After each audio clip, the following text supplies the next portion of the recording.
El cuerpo vital, capítulo 6, parte 2. La muerte y los mundos invisibles.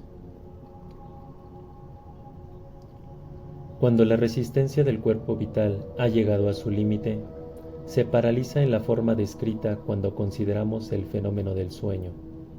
Durante la vida física, cuando el ego gobierna sus vehículos, esta paralización hace que terminen las horas de vigilia, pero después de la muerte, cuando el cuerpo vital finaliza el panorama retrospectivo, obliga al hombre a entrar en el mundo del deseo.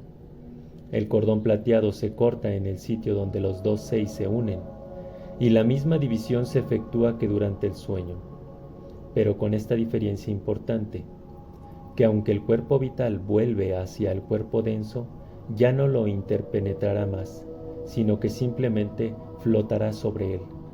Permanece flotando sobre la tumba, disgregándose sincrónicamente con el vehículo denso. De ahí que para el clarividente desarrollado, un cementerio sea un espectáculo nauseabundo, y bastaría con que algunas personas pudieran verlo, para que no necesitara mayor argumentación para inducirnos a cambiar el antihigiénico y malsano método de enterrar a los muertos por el más racional de la cremación, que devuelve los elementos a su condición primordial, sin que ocurra ninguna cosa objetable y los desagradables incidentes del proceso de disgregamiento lento. Al dejar el cuerpo vital, el proceso es muy parecido al que se verifica al dejar el cuerpo denso. Las fuerzas de vida de un átomo se llevan para ser empleadas como núcleo del cuerpo vital en la futura encarnación. En esta forma, al entrar el hombre en el mundo del deseo, lleva consigo los átomos simientes de los cuerpos vital y denso, además del cuerpo de deseos y la mente. Cuando el hombre muere, le parece que se hincha en su cuerpo vital, que crece inmensamente hasta adquirir proporciones colosales. Este sentimiento es debido no a que el cuerpo crezca realmente, sino a que las facultades perceptivas reciben tantas impresiones de varias fuentes que parece que todas están a mano. Cuando el hombre fallece y pierde sus cuerpos vital y denso, se encuentra en las mismas condiciones que cuando está dormido. El cuerpo de deseos, según ya se explicó, no tiene órganos dispuestos para ser empleados, y se transforma de un ovoide en una figura que se parece al cuerpo denso que ha sido abandonado. Podemos fácilmente comprender que debe haber un intervalo de inconsciencia parecida al sueño y después el hombre despierta en el mundo del deseo. No sin cierta frecuencia ocurre a muchas personas el permanecer durante largo tiempo inseguros de lo que les está ocurriendo. No comprenden que han muerto, ven que pueden pensar y moverse, pero a veces cuesta mucho trabajo conseguir hacerles creer que están realmente muertos. Comprenden que hay algo diferente, pero no entienden qué es lo que pasa. Cuando llega el momento que finaliza la vida en el mundo físico, la utilidad del cuerpo denso ha terminado y el ego se retira de él por la cabeza, llevándose consigo la mente y el cuerpo de deseos, como lo hacen todas las noches durante el sueño. Pero ahora el cuerpo vital ya no tiene utilidad, así que también es retirado, y una vez que el cordón plateado que une los vehículos superiores a los inferiores se rompe, no puede ser más reparado. Recordaremos que el cuerpo vital está compuesto de éter, superimpuesto sobre los cuerpos densos de las plantas, de los animales y del ser humano durante la vida. El éter es una substancia física y tiene peso, por lo tanto, la única razón por la que los cientistas no lo han podido pesar es porque no tienen medios para reunir cierta cantidad y ponerlo en una balanza. Pero al producirse la muerte y salir el cuerpo etérico del físico, siempre se produce una disminución del peso, lo que demuestra que algo, aunque invisible, acaba de abandonar el cuerpo material en ese momento. El cordón plateado que une a los vehículos superiores con los inferiores, termina en el átomo simiente del corazón. Cuando la vida material llega a su término en el curso natural, las fuerzas del átomo simiente se desprenden, pasan a lo largo del nervio neumogástrico por el lado posterior de la cabeza y el cordón plateado, junto con los vehículos superiores. Su ruptura en el corazón es lo que señala la muerte física, pero el cordón plateado no siempre se rompe enseguida, sino que algunas veces durante varios días. En nuestra conferencia número 3 de Cristianismo Rosacruz ya hemos dicho que el cuerpo vital es el depósito tanto de la memoria consciente como de la inconsciente. En el cuerpo vital queda grabado indeleblemente todo acto y experiencia de la vida pasada, como si fuera un panorama fotográfico cuando el ego lo ha retirado del cuerpo denso. Toda la vida, tal como ha quedado registrada en la memoria subconsciente, queda abierta ante la visión de la mente. El retiro parcial del cuerpo vital de una persona que se está ahogando es lo que le hace ver toda su vida pasada, pero entonces es algo así como en un relámpago que precede a la inconsciencia. El cordón plateado permanece intacto, pues de lo contrario no se podría reaccionar.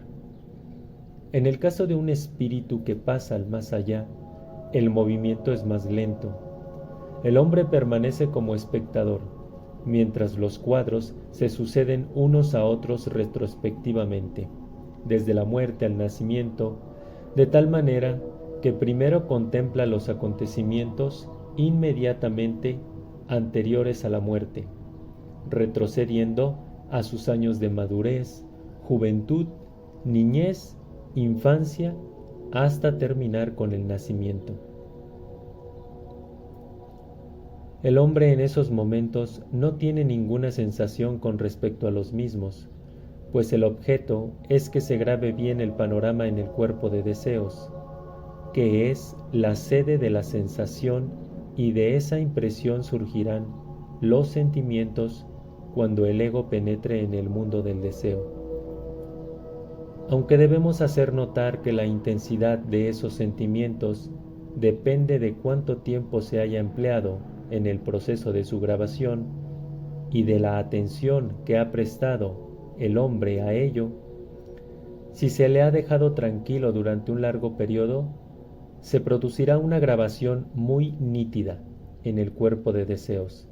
Sentirá más agudamente en el purgatorio todo el mal que haya hecho y será más abundantemente fortalecido en sus buenas cualidades en el cielo. Y aunque la experiencia misma se pierda en las vidas futuras, quedarán los sentimientos como la pequeña voz insonora. Cuando esos sentimientos se hayan arraigado fuertemente en el cuerpo de deseos del ego, esta voz hablará en términos claros y terminantes, y le impulsará decididamente a desistir de todo lo que le causó dolor en la vida pasada, compeliéndole a someterse a todo lo bueno. Por consiguiente, el panorama pasa retrospectivamente, de manera que el ego ve primero los efectos y luego las causas que los provocan. En cuanto a lo que determina la duración del panorama, debemos recordar que lo establece la paralización del cuerpo vital, que obliga a los vehículos superiores a retirarse, de manera que después de la muerte, cuando el cuerpo vital sufre el colapso, el ego tiene que retirarse y el panorama termina. La duración del panorama depende, pues, del tiempo que una persona sea capaz de mantenerse despierta cuando llega el caso. Algunas personas solo pueden permanecer despiertas varias horas, otros pueden aguantar varios días, dependiendo todo del vigor de su cuerpo vital. Cuando el ego ha abandonado el cuerpo vital, este último se siente atraído por el cuerpo denso y permanece flotando sobre la tumba, descomponiéndose simultáneamente con aquel, siendo un espectáculo desagradable para el clarividente que tenga que pasar por un cementerio y contemplar todos esos cuerpos vitales en descomposición que indican el estado en que se encuentran los respectivos cuerpos enterrados. Si hubiera más clarividentes, la incineración se adoptaría enseguida como una medida de precaución para nuestros sentimientos, ya que no por razones sanitarias. Nuestras últimas investigaciones indican claramente que cuando un hombre espiritualiza sus vehículos, la constitución del cuerpo vital, formado de éter, se cambia radicalmente. En el ser humano ordinario siempre predominan los éteres inferiores, el químico y el de vida, que llevan a cabo la constitución del cuerpo físico y su propagación. Y hay una parte mínima de los éteres superiores, el luminoso y el reflector, que se hacen cargo de las percepciones sensoriales y de las cualidades espirituales superiores. Al morir, el cuerpo del hombre común se coloca en la tumba y el cuerpo vital flota sobre ésta, a más o menos 2 pies de altura, desintegrándose gradualmente. El cuerpo denso se desintegra simultáneamente. Sin embargo, cuando decimos que se pudre y desintegra, en realidad queremos decir que está mucho más lleno de vida que cuando el hombre moraba en él, pues cada diminuta partícula ahora está a cargo de una vida separada individual. Comienza a asociarse con sus vecinos, la unidad de una vida individual es sobrepasada por una comunidad de muchas vidas.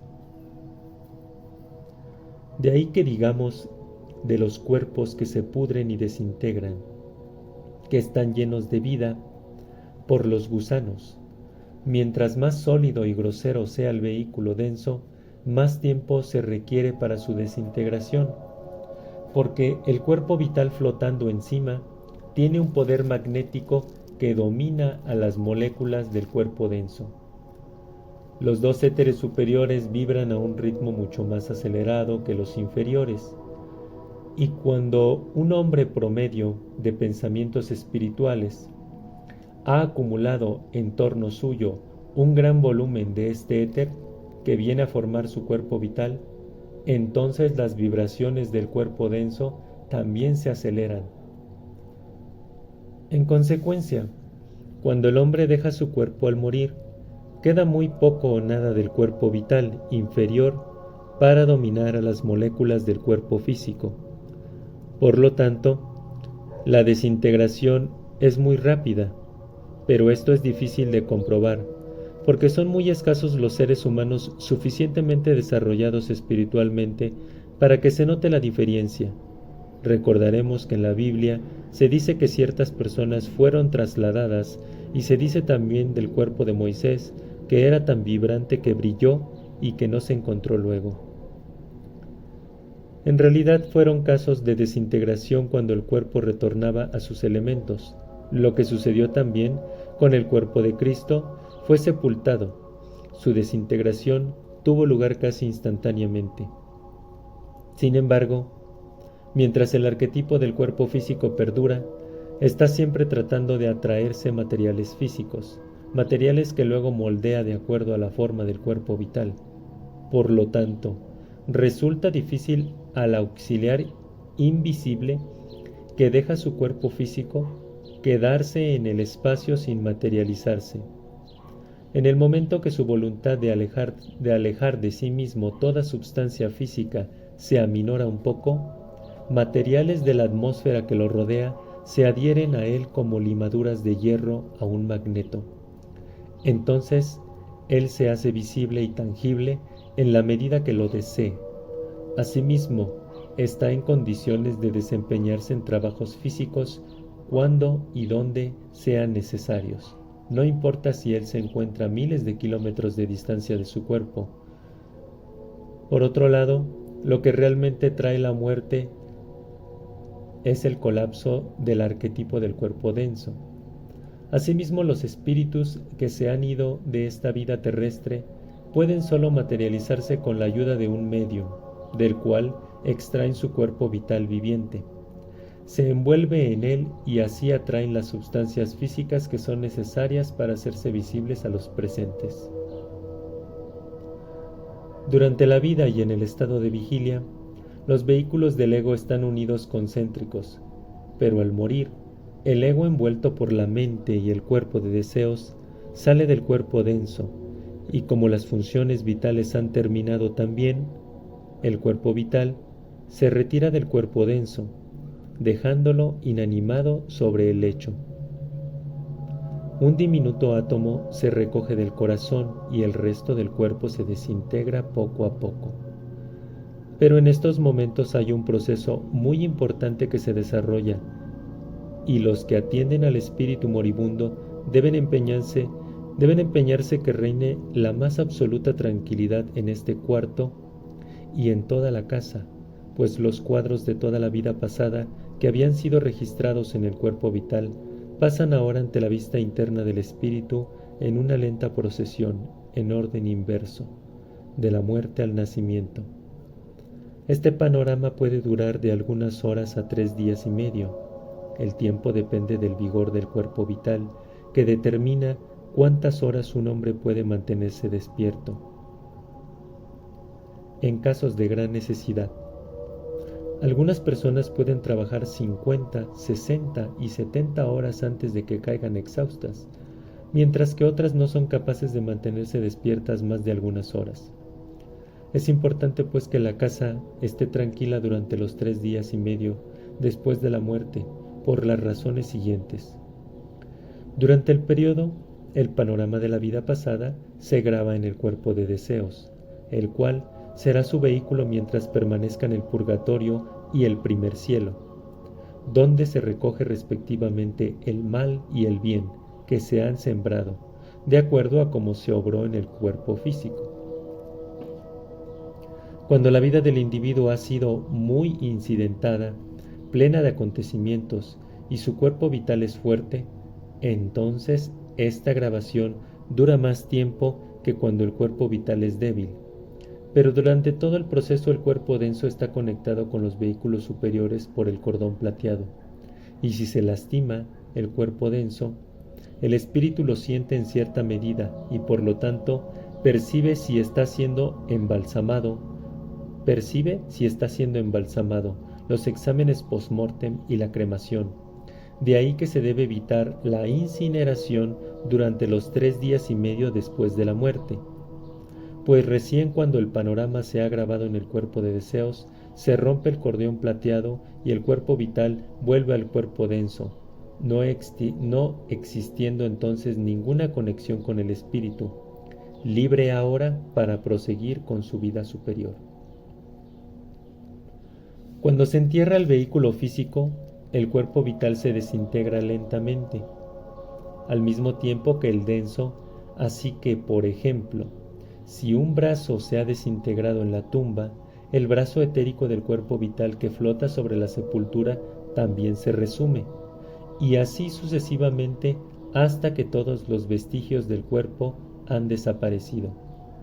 Pero si se efectúa la cremación, entonces el cuerpo etérico se desintegra inmediatamente, y como él constituye el archivo de las imágenes de la vida pasada que se están grabando en el cuerpo de deseos para formar la base de la vida en el purgatorio y en el primer cielo, sería una gran desgracia que la cremación se realice antes de que pasen 3 días y medio, a menos que se le prestara algún auxilio especial. El espíritu que parte no podría mantenerlo intacto, y esa es una parte de las tareas que realizan los auxiliares invisibles.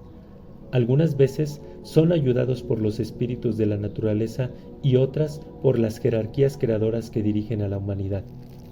También se produce una pérdida cuando el cuerpo denso es cremado antes de que el cordón plateado se haya roto en forma natural, porque la grabación en el cuerpo de deseos nunca es tan profunda como debía haber sido, lo cual ejercerá su efecto en las vidas posteriores, ya que cuanto más profunda sea la grabación de los acontecimientos de la vida pasada en el cuerpo de deseos, tanto mayores serán los sufrimientos por el mal cometido en el purgatorio, y tanto mayor el goce en el primer cielo resultante de las buenas acciones de la vida anterior. Estos sufrimientos y goces de nuestras pasadas existencias son los que llamamos conciencia, de manera que lo que perdemos en sufrimiento también lo perdemos en comprender el error que nos refrenará en las vidas futuras y nos impedirá cometer las mínimas equivocaciones otra vez. Por consiguiente, los efectos de la cremación prematura son de gran alcance. Un fenómeno similar al panorama de la vida se produce cuando un individuo se ahoga. Las personas que han resucitado cuentan que vieron su vida entera en tiempo relámpago. Esto es debido a que bajo tales condiciones el cuerpo vital también abandona el cuerpo denso. Por supuesto, no se produce la ruptura del cordón plateado, de lo contrario la vida no volvería. Cuando una persona se ahoga, se vuelve inconsciente muy pronto, mientras que dure el panorama post-mortem habitual. La conciencia permanece hasta el colapso del cuerpo vital, paralización que se produce de la misma manera que cuando la persona se duerme. Entonces, la conciencia se interrumpe por algún tiempo y el panorama se completa. Por lo tanto, la duración del mismo depende de las personas. En algunas el cuerpo vital es fuerte y sano, en otras está afectado por una larga enfermedad.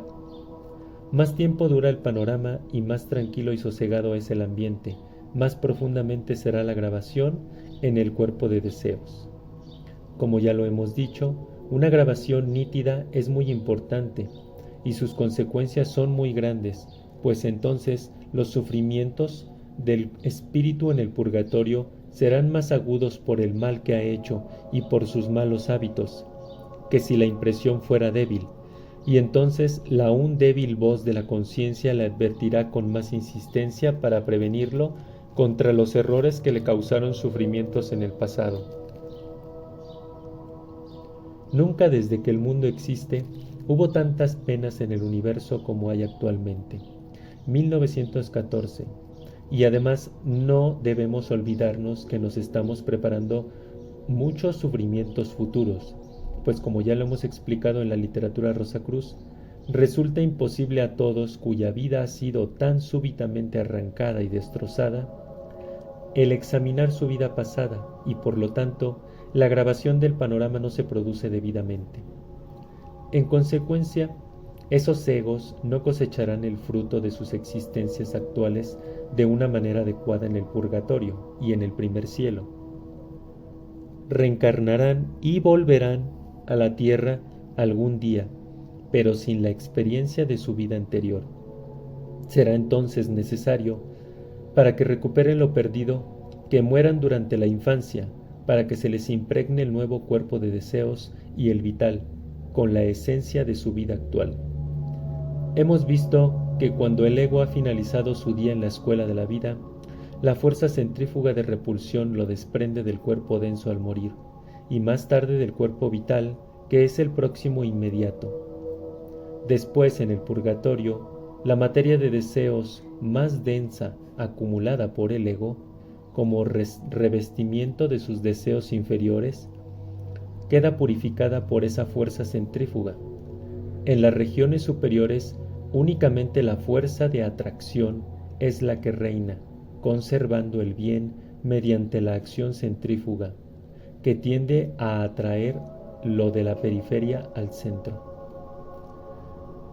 En el segundo cielo, tanto como haya sido trabajado el cuerpo vital por el espíritu de vida, transformándolo y espiritualizándolo, salvándolo así de decaimiento al que está sujeto, se amalgamará con el espíritu de vida para asegurarle un cuerpo vital y un temperamento mejor en las vidas subsiguientes. Cuando dejamos el ego en su peregrinación por los mundos invisibles, habíamos llegado al momento en que él entraba en el tercer cielo, después de haberse despojado del cuerpo denso al morir, luego del cuerpo vital, después del cuerpo de deseos al salir del purgatorio y del primer cielo, y finalmente dejando también atrás la envoltura de la mente, antes de entrar al tercer cielo, completamente libre de todas las trabas. Todos los vehículos se desintegran, solo persiste el espíritu, sumergido por algún tiempo en el gran depósito de fuerza que llamamos el tercer cielo, para fortificarse antes de su próxima reencarnación en la tierra. El cuerpo vital está formado por los 4 éteres. Los 2 inferiores son los conductores particulares del crecimiento y de la propagación. En el cuerpo vital de una persona interesada principalmente en la vida física, que vive para los placeres sensuales, predominan los 2 éteres inferiores, mientras en una persona más o menos indiferente a los placeres materiales de la vida, pero buscando adelantar espiritualmente los 2 éteres superiores, forman la mayor parte del cuerpo vital. Entonces, esos éteres superiores forman lo que San Pablo llama Soma Suchikon, o cuerpo del alma, que permanece con el hombre durante su vida en el purgatorio y en el primer cielo, donde se extrae la esencia de la vida pasada. Esa esencia es el alma, cuyas 2 cualidades principales son la conciencia y la virtud. El sentimiento de conciencia es el fruto de los errores de las vidas pasadas terrenas. El sentimiento de conciencia es fruto de los errores en las vidas terrenas pasadas, sentimiento que en las vidas posteriores encaminará el espíritu por el camino recto y lo enseñará cómo evitar los mismos errores. La virtud es la esencia de todo lo que era bueno en vidas pasadas y actúa como estímulo para mantener el espíritu esclarecido y adelantado sobre el camino de la perfección y de la aspiración. En el tercer cielo, la virtud amalgama completamente con el espíritu, convirtiéndose en una parte de él. Así, a través de sus vidas, el hombre va mejorándose y su alma crece, y las cualidades anímicas, la conciencia y la virtud se vigorizan y pueden guiar mejor la conducta del hombre. Pero existen algunas personas que son de naturaleza tan malvada que realmente disfrutan de una vida gastada en vicios y prácticas degeneradas, en una existencia brutal que se goza en infligir sufrimientos, y algunas veces hasta cultivan las artes ocultas con propósitos malévolos, para poder tener un dominio mayor sobre sus víctimas. Entonces, sus prácticas inmorales y feroces endurecen terriblemente su cuerpo vital. En esos casos extremos en que la naturaleza animal ha predominado absolutamente, en que no ha existido realmente expresión anímica en la vida terrena precedente, no puede producirse la división de que hemos hablado al morir, porque no existe línea divisoria alguna. En esos casos, si el cuerpo vital retorna al cuerpo denso para desintegrarse allí gradualmente, el efecto de una vida tan maligna no sería tan trascendental, pero desgraciadamente en esos casos se produce una unión tan fuerte entre el cuerpo vital y de deseos que impide toda separación. Ya hemos visto que cuando un ser humano vive mayormente en su naturaleza superior, sus vehículos espirituales se nutren en detrimento de los inferiores. Inversamente, cuando su conciencia está centralizada en sus vehículos inferiores, los fortifica extraordinariamente. Debemos comprender además que la vida del cuerpo de deseos no termina con la partida del espíritu, sino que conserva con un residuo de vida y de conciencia.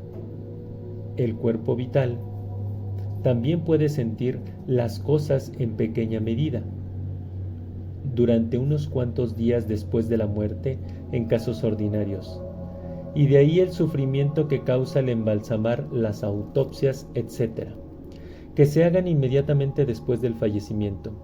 Pero cuando una vida degradada ha endurecido el cuerpo vital y le ha dado gran fortaleza, se aferra a la vida tenazmente y tiene el poder de alimentarse con el olor de los alimentos y de los licores, y algunas veces, como un parásito, puede vampirizar a las personas con quienes se pongan en contacto.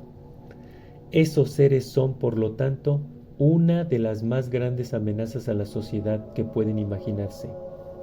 Han enviado innumerables víctimas a las prisiones, deshecho incontables hogares y dado nacimiento a increíble suma de infortunios. Siempre abandonan a sus víctimas cuando éstas caen en las garras de la ley y se aufanan del sufrimiento y angustia de las mismas.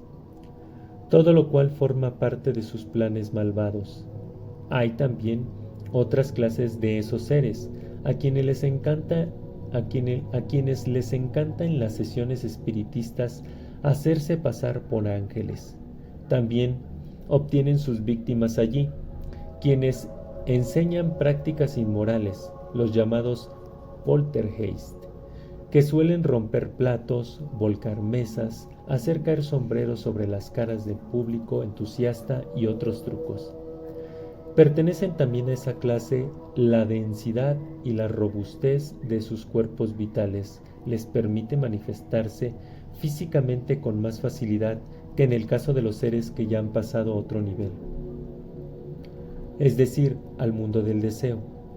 En realidad, los cuerpos vitales de esta clase de espíritus son tan densos que casi parecen físicos, y el autor quedó asombrado más de una vez cuando algunas personas burladas por esos seres no podían verlos.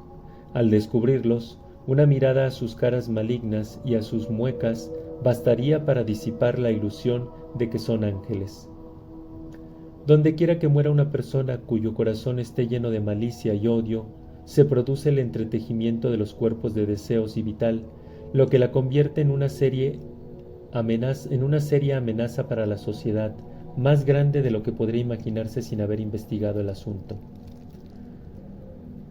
Los espíritus malignos y materialistas, apegados a la tierra, gravitan en las regiones inferiores del mundo del deseo, que interpenetra el éter, y están en constante y estrecho contacto con las personas que en la tierra se encuentran en situación más favorable para ayudarlos en sus propósitos perversos.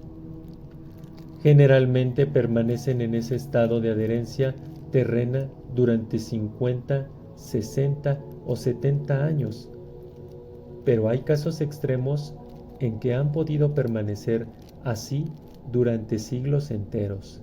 Según las últimas investigaciones del autor, parece que hoy no hay ningún límite respecto a lo que pueden hacer y respecto a hacer daño. Sin embargo, ellos están acumulando así una carga de pecados muy pesada y no podrán escapar a la retribución y a los sufrimientos futuros, pues el cuerpo vital refleja y graba profundamente en el cuerpo de deseos todos sus crímenes. Cuando por fin dejan de hacer mal y entran en el purgatorio, allí encuentran la retribución que merecen. Naturalmente, sus sufrimientos son de larga duración en comparación con el periodo en que ellos iniciaron sus prácticas nefastas al morir su cuerpo denso. Y con razón se dice, los molinos de Dios muelen lentamente, pero lo hacen muy fino. La nube roja del odio está por desaparecer. El velo negro de desesperación se levantó. No hay más erupciones volcánicas de pasión ni entre los muertos ni entre los vivos.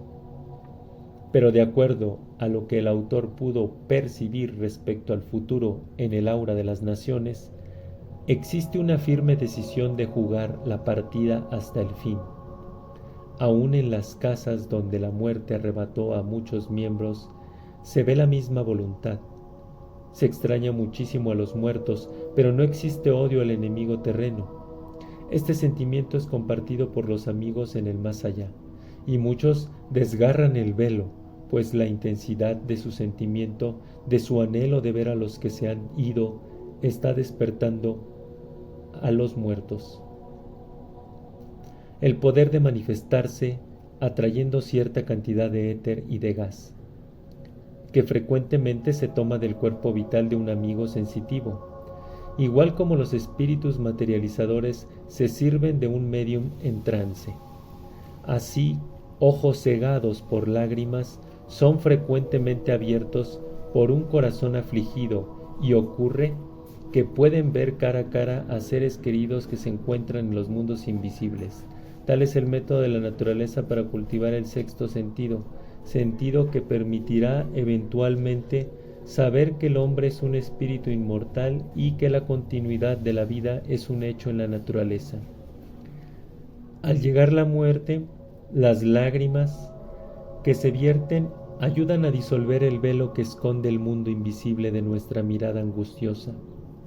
El profundo pesar y el deseo intenso de volver a ver los seres queridos que se fueron o los que se quedaron en el mundo está desgarrando el velo de los dos lados, y algún día, no muy remoto, estos esfuerzos tendrán por efecto revelar el hecho que la muerte no existe y que los seres humanos que ya pasaron a los mundos invisibles son tan vivientes como nosotros.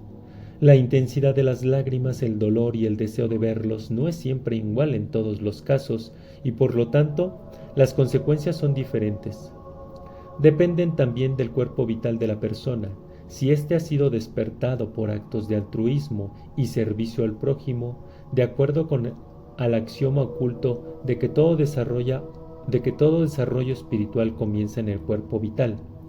Esto es la base, y antes de poner el fundamento, no se puede construir por arriba.